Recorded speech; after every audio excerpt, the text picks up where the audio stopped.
অর্থ আমরা কোনো অমুসলিমের নেব না, আগেই বলেছি। মুখ্যমন্ত্রীর কাছেও দয়া চাইব না। কোনো অমুসলিমের কাছ থেকে কোনো মসজিদ বানানোর জন্য অর্থ সাহায্য নেব না। গোটা ভারতবর্ষের প্রচুর মানুষের, মুসলিম মানুষের পয়সা আছে। আমার যে বাজেট সেটা 125 কোটি টাকার প্রকল্প, ডিপিআর তৈরি হচ্ছে। সেটা এত আধুনিকভাবে হবে, এত মডেলাইজভাবে হবে বাবরি মসজিদ। মডেল একই থাকবে, গম্বুজের হাইট বাড়বে, এরিয়ার হাইট বাড়বে, যত ফুট বাই যত ফুট ছিল তার থেকে বেশি বড় হবে।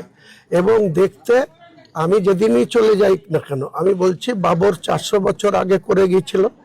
বাবরের ছেলে ছিল হুমায়ুন, আপনারা ইতিহাসে জানেন। ঘটনাক্রমে সেই বাবরের ঐতিহ্য সেই হুমায়ুন ফিরিয়ে আনবে।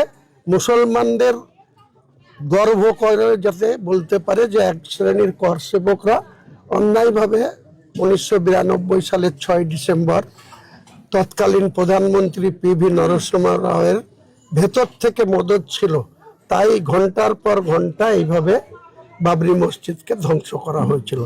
আজকে আমি বলছি, আমার মাথার দাম দিয়েছে 1 কোটি টাকা। আপনারা জানেন, একজন ইউপির একজন উগ্র হিন্দু বলেছে যে হুমায়ুন কবিরের মাথা কেটে আনতে পারলে 1 কোটি টাকা তিনি পুরস্কার দেবেন।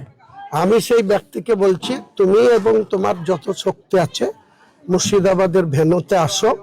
আমার মাথা তোমার কাটবা না তোমার গদ্দান কোথায় যাবে সেদিন প্রমাণ হবে। ঠিক আছে, থ্যাংক ইউ গাইস। ছবি ভিডিওটা শেয়ার করে দেবা যাতে ছবি দেখতে পারবা।